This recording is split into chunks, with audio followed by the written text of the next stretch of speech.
Doamnelor și domnilor, un interviu în exclusivitate pentru Antena 3 CNN. Astăzi am avut privilegiul de a-l întâlni pe generalul Phil Breedlove, cel care a fost comandantul suprem al Forțelor Aliate din Europa.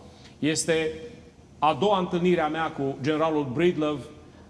Faptul că a avut poziția militară numărul 1 în NATO, faptul că a venit în România, a participat la o conferință de Forumul de Securitate la Marea Neagră și în regiunea Balcanilor, organizat de New Strategy Center, arată importanța de care se bucură România în momentul de față din partea aliaților.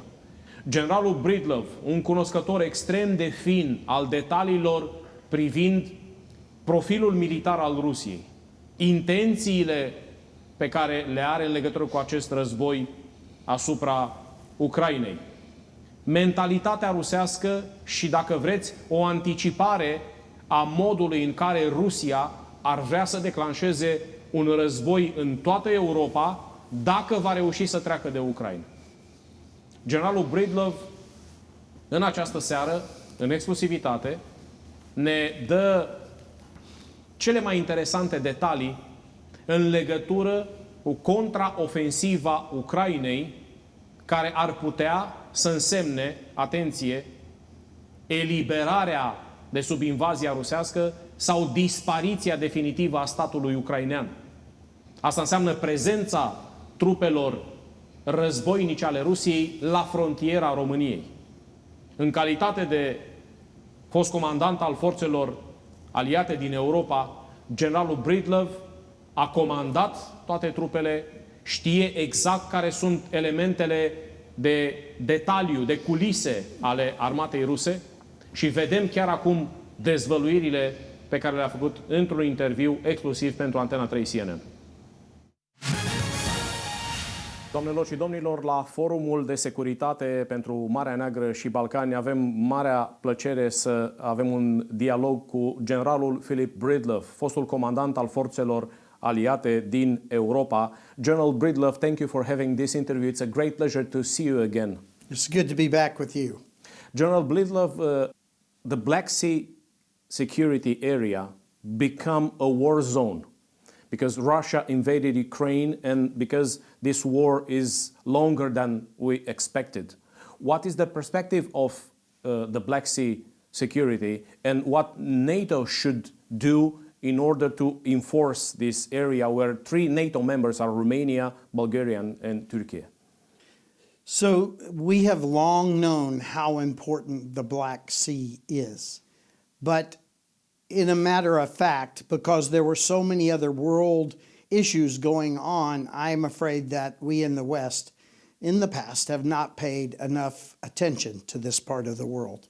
And of course, the invasion, the first 2 invasions of Ukraine by Russia in 2014, when they invaded and occupied Crimea and then invaded the Donbass, this brought this more to the attention of the rest of the world. But Russia has proven once again that we have not really been paying enough attention, as they now have opened a much broader war that really engulfs the whole northern part of the Black Sea and the land spaces around it. And what we see is a world superpower, we've called them that in the past, has amassed its army, crossed an internationally recognized border, and invaded a neighbor country. And they have unleashed a horrible, inhumane, illegal war that now we in the West have to deal with. And so we, I think now, have taken a proper focus on how important this part of the world is. The Western nations, I do not think, have responded enough yet, but they are beginning to respond to the needs of this area and to the needs of Ukraine. And what we have seen in this war is how important this part of the world is. Just the interruption of the grain supplies last year. You saw what happened on the world markets and with hunger. And so I think now the good news of this horrible war is that the West and the rest of the world are paying more and more appropriate attention to the Black Sea. As a former Supreme Allied commander of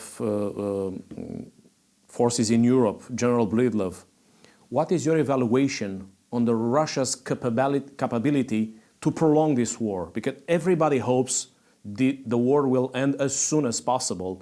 And there are different evaluations about the Russia's capability from military point of view to prolong this war. Is it possible, or Russia could be defeated by Ukraine?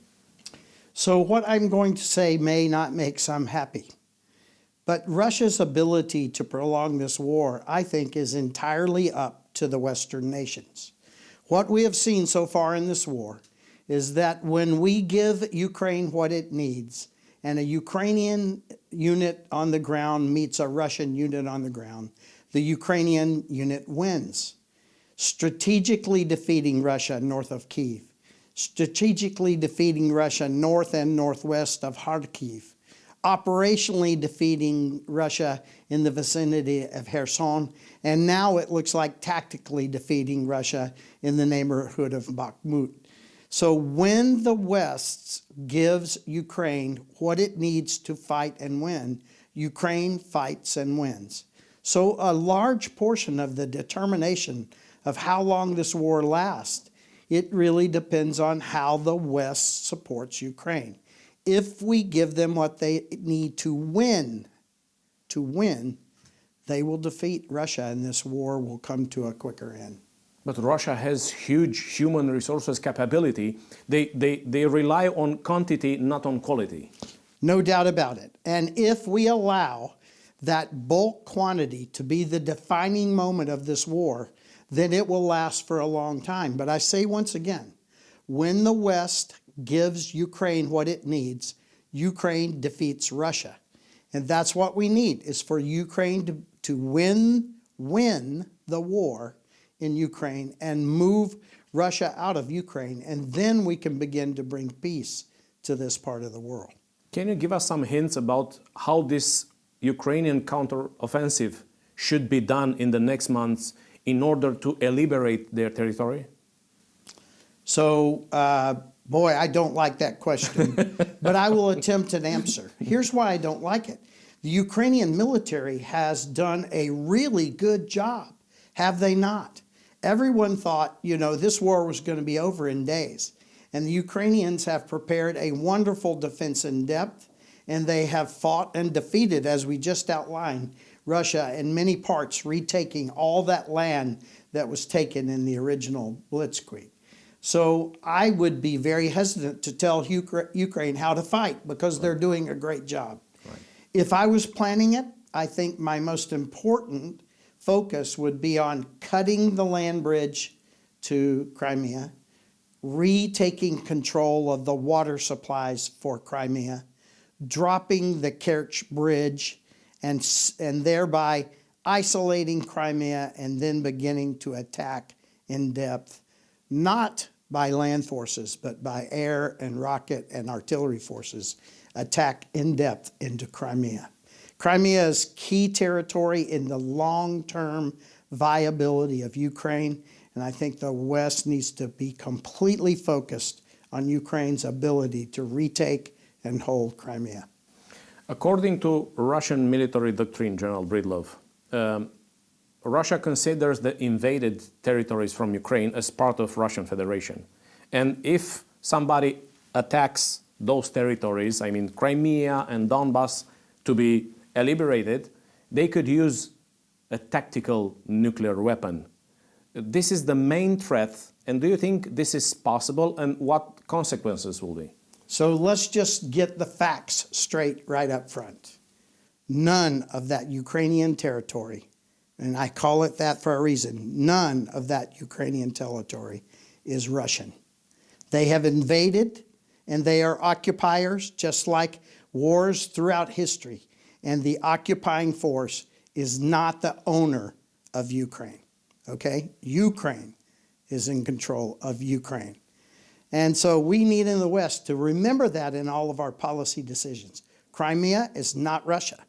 The Donbass is not Russia. They are both Ukrainian. And so, yes, I understand the rest of your question. I think that it's important to note that Mr. Putin's military is failing him in Ukraine. So his military attack and war on Ukraine is failing. But what is succeeding for Mr. Putin is his war of intimidation, or as we say in the military, his war of deterrence. And I think that early in this war, the West told Mr. Putin what they were afraid of. The West said, we're afraid of nuclear weapons, and the West said, we don't want this war to expand. Those are what we fear. And so what is it that Mr. Putin plays back to us almost daily? Someone in Russia is talking about nukes and nuclear war and the eventual use of nukes. And someone in Russia, on a less frequent basis, but still frequently, are talking about this war will get wider, and they love to talk about how American soldiers will once again die in Europe. And so I think this war of intimidation that Mr. Putin is fighting against the West is succeeding rather well for him. Ergo, you asked me this question. Everybody is concerned about what Mr. Putin wants us to be concerned about. His war of intimidation, of deterrence, is working. Of course, we have to intellectually understand and agree that he might actually use a nuke. But I would tell you that the most important thinkers and writers these days are every day talking about how that is less likely about whether he would use one or not, because his power, his ability to influence, to completely control matters in Russia is dwindling and getting smaller every day. So I dodged your question. I think that we have to intellectually understand that that could happen. Most believe the likelihood of that is diminishing day by day. But what we also have to understand is we're allowing Mr. Putin to deter us. And we need to determine how we can stop being deterred and make Mr. Putin worried about what we're going to do and deter him. General Breedlove, as a former soccer, are you afraid that a certain military collision between Russia and NATO could happen? Because the term of war between Russia and NATO, it's way too strong. But are we in a danger of a military collision between Russia and NATO? Well, we're certainly at a higher probability of that than we were 3 years ago, or even maybe now before 2014. As long as Russia is being belligerent, as long as Russia is using its military force to cross boundaries in Europe, as long as Russia is creating what really is the largest war since World War II in Europe, yes, we are at a higher probability or possibility of having an intersection between NATO and Russia. But this is completely, absolutely, 100% as a result of Russia's illegal, immoral, and inhuman war on Ukraine. General Breedlove, Congressman Mike Rogers, in an analysis that was launched 1 week ago, said that the center of gravity of NATO should be transferred from the west to the east side, to the eastern flank of the alliance. And he also proposed that permanent US military bases should be in Poland, Romania, and other countries on the eastern flank. Do you agree with this evaluation? Well, I think that we need to look at that. If you look back at what I have said when I was the SACEUR and after I retired from the SACEUR, I've always been a proponent of more U.S. capability in our eastern nations. Many in those countries like to call it the Eastern Front. And I do believe that more U.S. capability and capacity in those nations is a very important feature of a long-time peace in Europe. Romania is on the first line of the confrontation with Russia and with the war. The Black Sea area was transformed in a war zone by Russia. What do you tell to the Romanian people that worries so much if a confrontation with Russia could occur. They are afraid that the Russians are so close, they are aggressive, they launch a war, and they could come to this first line of defense in Romania. So I will just reiterate what our president has said, what NATO has said, the Secretary General, what the SACEUR has said in his writings and speaking. All of them say the same thing. We will defend every inch of NATO. Every inch of NATO. And so I know that was my attitude when I was the SACEUR. And I think now our politicians, both left and right, are saying these same words. Most of them. We have some fringe politics as well, but most of our political structures, our military structures all say the same thing. So I would assure Romania has been an important part of the new NATO, okay? And so I think Romania should rest in assurance that NATO will be there. General Phil Breedlove, thank you so much for this interview. Thank you.